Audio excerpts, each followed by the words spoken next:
Hare Krishna,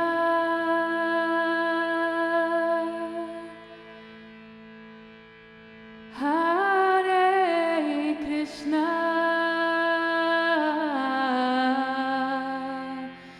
Krishna Krishna, Hare Hare.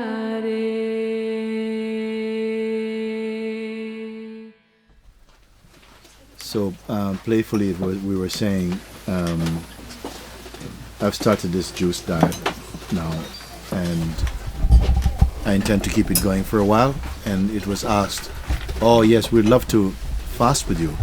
Some people say like that, "Love to fast with you," but amongst them are even some skinny people. I thought, "Why you don't have to fast with me?" Or I will give you a certain kind of fast or something. Different kind of fast. I need this type of fasting for my body, but maybe you can fast from your vasana for a month. You see? And so what I thought about is, like, for instance, also one very good thing that most people could do is, instead of saying things like, "I'm so agitated today," or whatever people say like this, but more change the way that you, even just the language of saying, "I am agitated," to "some agitation is coming up in me," is very big difference actually, because the I am itself is not a person. The I am itself is consciousness actually, and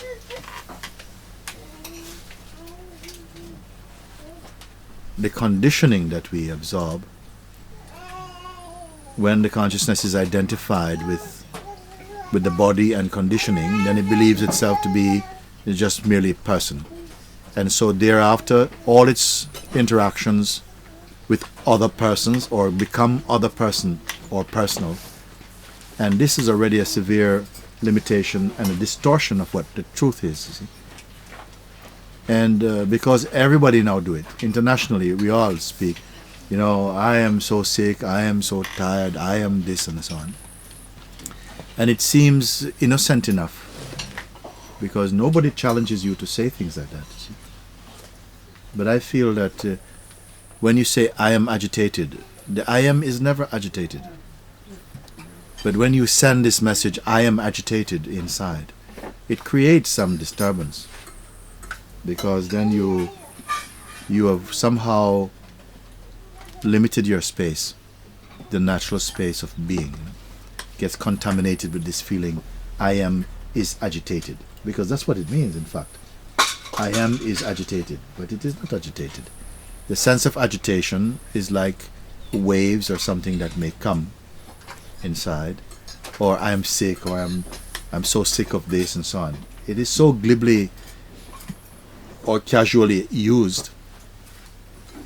So if there was something to fast on, it would be to that. Say for the next, say, even try it for 1 week.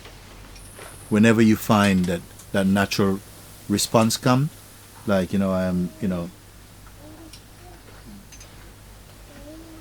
in the expressions I've just used are examples.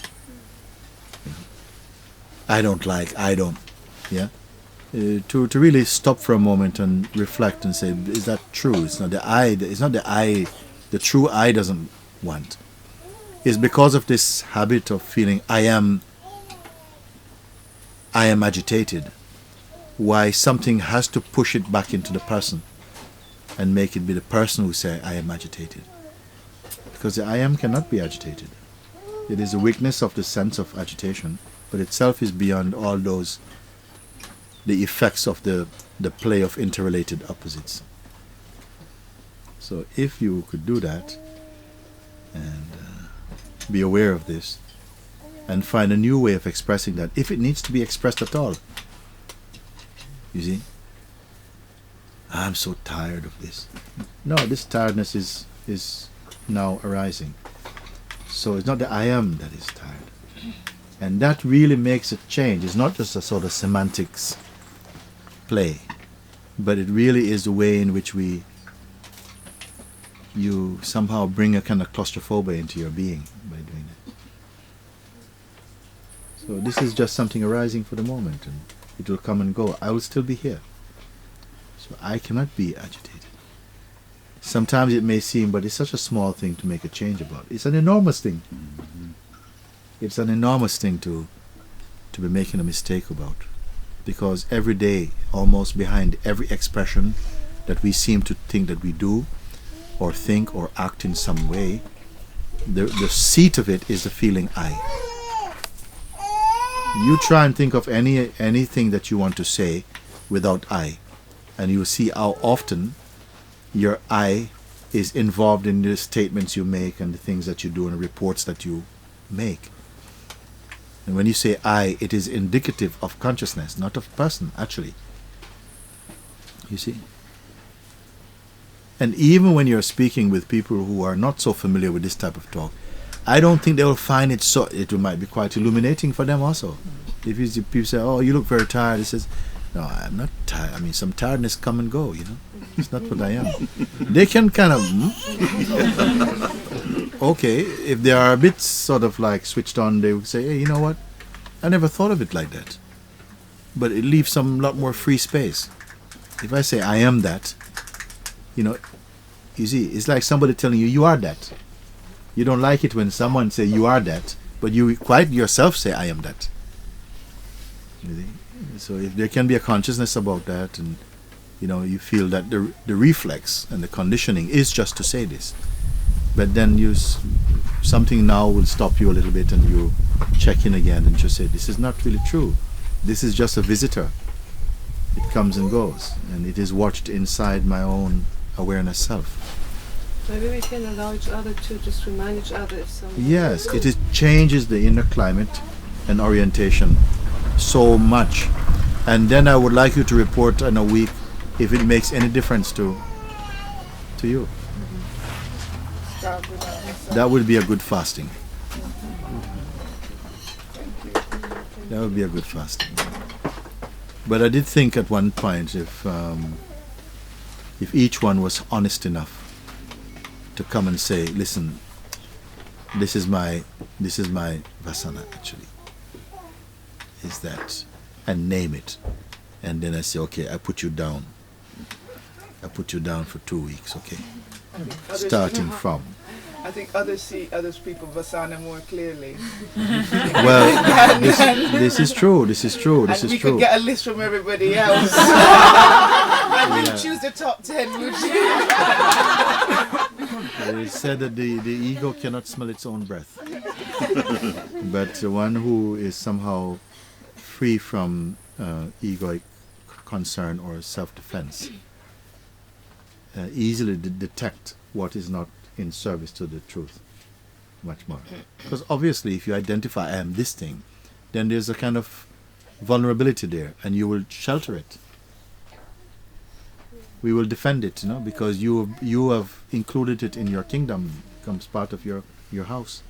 But when you see it, but this is still appearing, and it's not really welcomed here. Why should I be sheltering the devil? Mooji, Yeah. can I just say what mine is at the moment so everybody can help me stop? At least for 1 week, fasting from complaining and fault finding. Yes. And? This is very good. Very From simple. complaining or finding fault. This is like a vasana that's been just expressed. Very common one. So, you know, as from this day, for a week, you'll be bringing more light, more self-awareness to that. And of course, why is it a vasana? Because it is a challenge to overcome it. Because the tendency seems to be established, and more or less we just put up with it, or we carry on with that. So like this, I think is very good, a very honorable thing, and there's a great power in exposing things that we seem to feel insecure about, and just bring it into the light of openness, and we can put you down for a week. it's good that we can expose these things and just bring some mindfulness to this, and it's going to make a huge difference. The first one I spoke about, I think it's very, very good to watch this feeling of the I, or how quickly we combine I, which is the sort of witnessing consciousness, to an activity, a self-label, and make it personal, which it is not doing it. And also to bring up and to admit, yeah, I'm having trouble with this thing. And I keep doing this, and I see, I keep doing this again. Goes back to the first one. This tendency keeps arising in me, and something goes for it as sort of identity, and what I am gets lost in that, and then I'm confused. Even to speak this language, which is more authentic, more true, that I'm the witness of this, feels like that's an effort, because it's more easy just to say, but I did it, man. You see, so you can keep on, and this is how we carry on somehow with this, or how these habits they carry on. So it is a bit of an exercise. It takes a little effort in the beginning, but it bears very sweet fruits, and immediately also you're feeling the kind of spaciousness, like you're not left with a heavy sense of guilt or something. Oh, I did this thing bad again. But that this tendency comes up, and something seems to identify with it, and then it feels like it's like so heavy. I feel what I see is there is some tendency to, I don't know how to call it, like put out fires. Like something is uncomfortable with maybe not being seen right, or not, or what it perceives itself not being perceived right, or if something is going on, like to always kind of let's say there is an argument, and to always say, okay, he didn't mean it, or she didn't mean it, and this is To try and pacify to prematurely. pacify things. And I just feel like there is so much space that somehow after that happens, I see that it doesn't happen, like it's something feels smelly about it. Like it really is not true with that. Like it's just automatic instead of conscious or something like this. And it has to do with this idea of how you perceive people, and how the ideas of the mind of how it is perceived. And sometimes that can also have something to do with that something feels unbearable for you.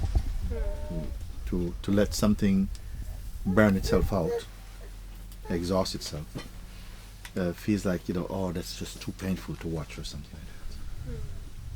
And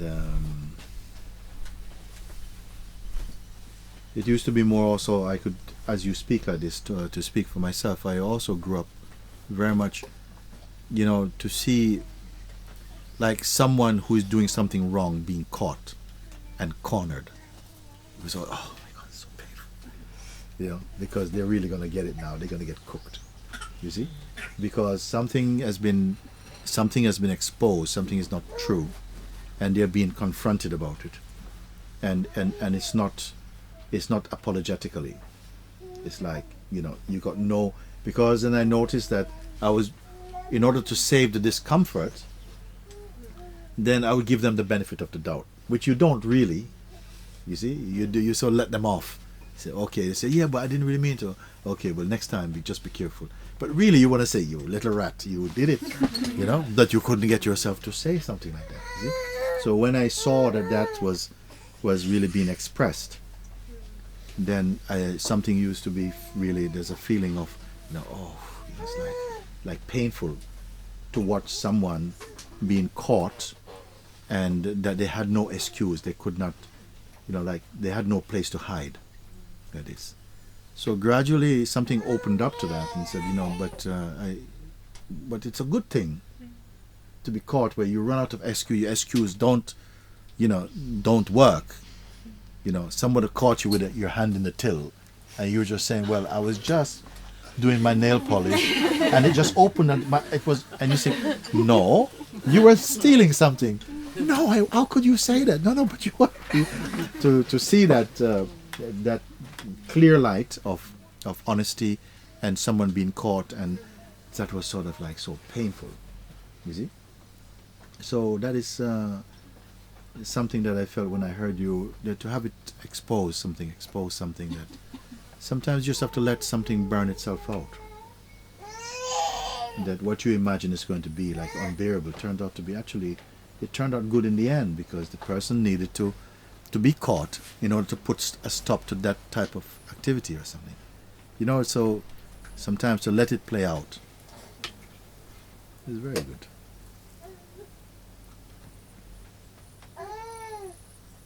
So if you want to fast with me, something, you can take up a kind of fast like that, and we can write it down, and then write it down, the date, and when you check in again, and what have you noticed since? Give some feedback. How much weight loss have you lost? Yeah, how much, yeah. How many kilos have you lost? How many kilos of egoic concepts? How much space you I regain? can report, since I heard you say many times, who is speaking as, and so I do it a while. And one of the effects is that when I say I, that there is immediately awareness about that I, and it feels, when it comes out my mouth, and even it's shorter the way in my head already. When it comes, then It's stop very already. good. It is very good, because this hammering at the I feeling, because so often we are speaking always on the basis of I did this and I thought this, and when I went there this thing happened, and I, and no one seems to stop it. So here, not every time, because it would be so frustrating every time you have to, which I are you using?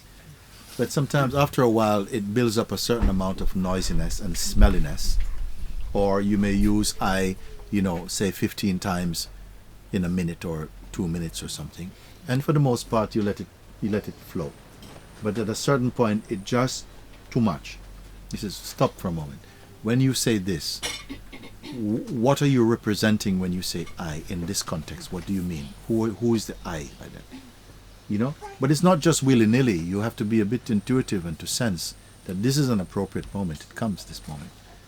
And when you are checked in like that and confronted like that, where you have to somehow slow down and replay what you have said, and then you have to somehow come to an awareness of this, then this is going to help in other exchanges. Something here reminds you, but again, when you say I, or you start to be aware when others are speaking, how often their I is rooted in egoic references, and then you reflect back, but my gosh, you know, it is also occurring here.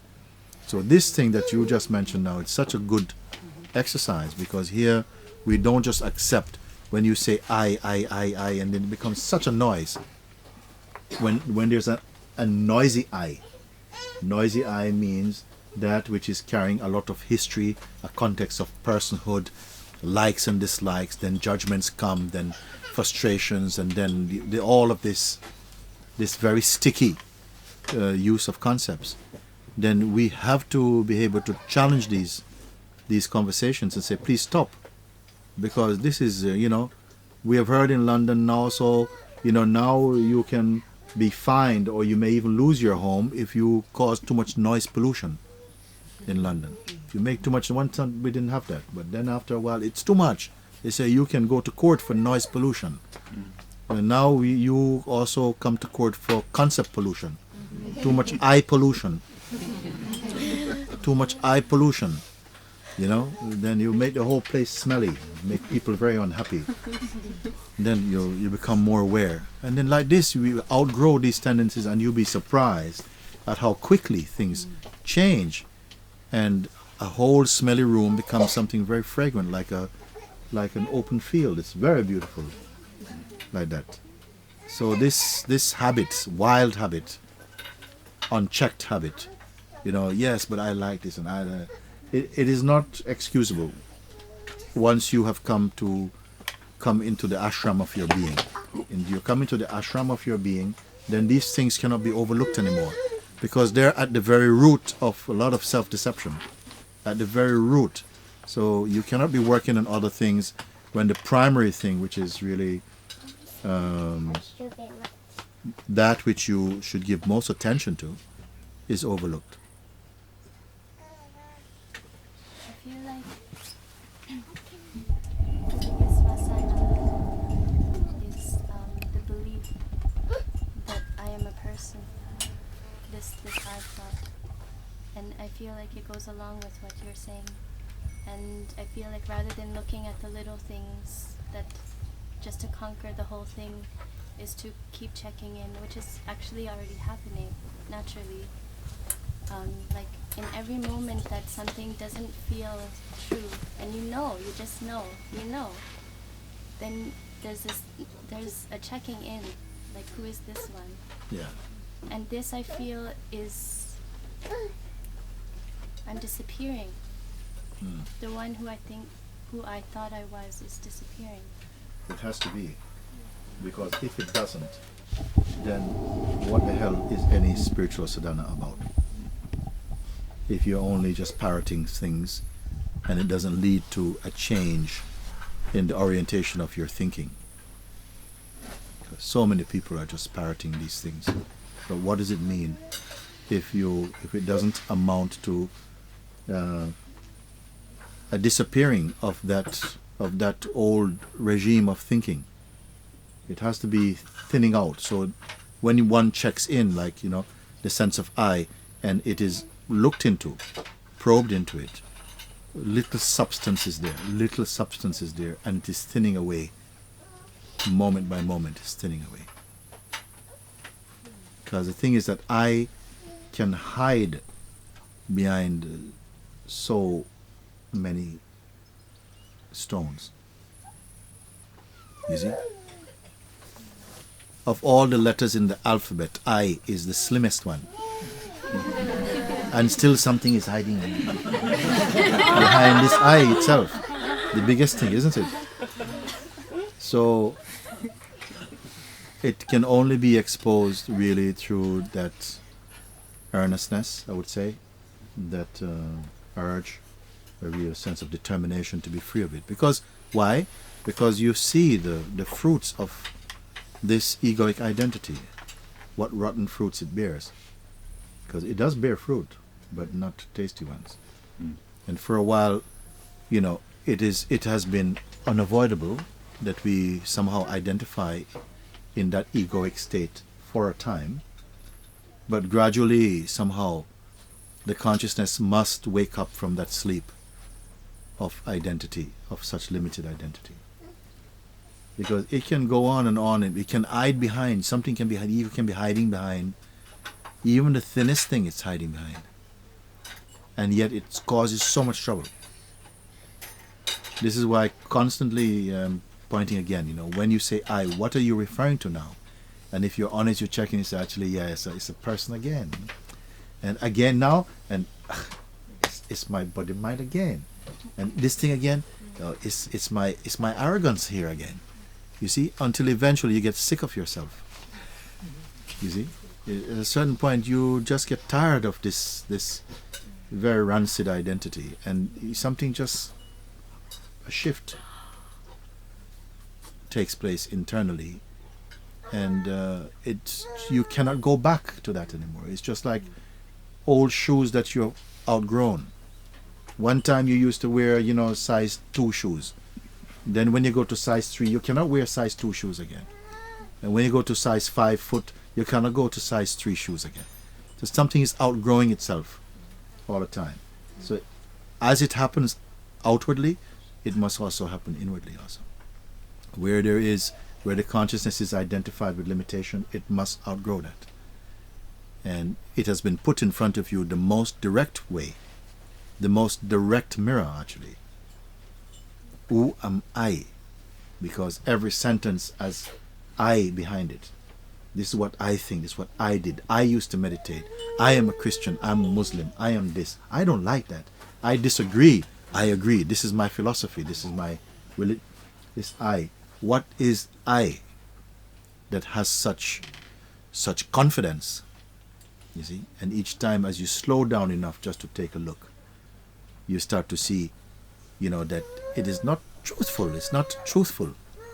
It is not truth. And would you want to, once you've slowed down and look, would you want to continue identifying with that fox? Then you see, no, actually. It's not true to me. Now, who is the me now, you see? Then you see that it has no history. That which exposes the unreal itself is without history. Then one finds, but that must be the seat of I itself.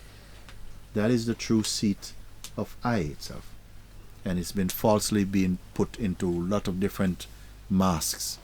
So therefore it's why I say always keep looking under the kilt of I. See, what is your I wearing today? You see?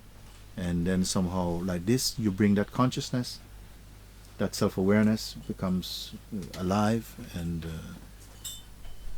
everything changed so quickly. But if it's not looked at, everything seems to remain the same for so long.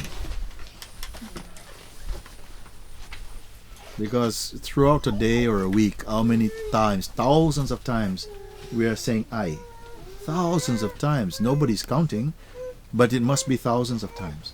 I went there. What do you think? Yes, I'll come back in a minute. And it's the most persistent habit, and nobody looks into it. Nobody is looking into it at all. That if the root perceiver is itself a contamination, then everything that is arising for it becomes contaminated. Therefore, I say, you can begin in the simple way that I've pointed out. Recognize these things are coming up, but they're not what I am. When you say, I am frustrated, you turn your I am into frustration. You see? And something at a deeper level knows this is not right, something is not true here. But what choice have I got? You see? So like this is already a good start. So that's it. Thank you. Hare